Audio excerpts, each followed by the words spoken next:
De la part des auditeurs, vous avez eu un appel, Patrick, qui était très touchant. Oui, une auditrice de Montreux qui a eu l'occasion de visiter les serres de la municipalité hier, dans la journée, où elle a pu voir comment les plantes étaient préparées, cultivées, et elle était vraiment enchantée. Ça s'entendait dans sa voix. Ah, c'est magnifique. Elle était toute émue, tellement elle savait pas comment remercier la ville de Montreux d'avoir ouvert ses portes au grand public.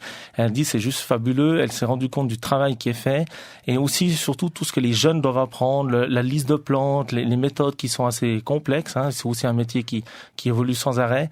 Et puis je dirais, il faut soulever ces centres de formation qui sont très importants, qui ont tendance aussi un petit peu à disparaître. On en retrouve encore, on a des jolis centres privés ou publics qui forment encore des jeunes dans nos métiers. Et ça, je dirais bravo pour ouvrir au grand public et puis faire connaître les métiers. On était sortis aux serres de la ville de Lausanne il y a 2 ans, 3 ans, peut-être, le temps passe vite.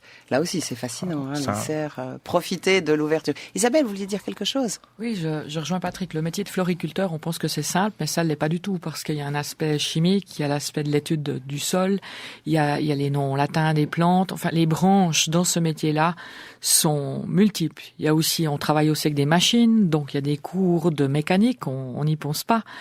Il y a tout l'aspect aussi, maintenant les écoles travaillent sur l'aspect biologique au niveau des vaporisations. On enseigne ça me fait plaisir, parce que lorsque j'ai été formée il y a 30 ans, on travaillait au chimique, on tue, on éradique. Donc les écoles maintenant dirigent les apprentis sur une autre vision, une autre manière de faire les choses. Magnifique. Oui, Jean-Pierre. Oui, et puis il est important de savoir que toutes les plantes que l'on voit qui nous régalent durant tout l'été dans les communes, quelles qu'elles soient, sont produites chez nous dans les communes. Et ce n'est pas des plantes qui nous viennent de Hollande ou d'ailleurs, ce sont effectivement les employés communaux, les jardiniers des communes et les apprentis, parce que les communes, il faut savoir que ce sont quand même les premiers maîtres apprentis du canton, enfin de Suisse romande, parce que c'est vraiment eux qui forment les apprentis, la plupart des apprentis.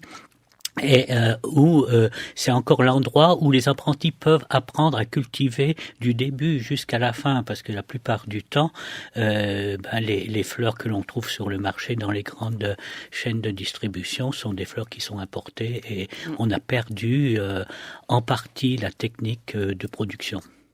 Merci de ces précisions.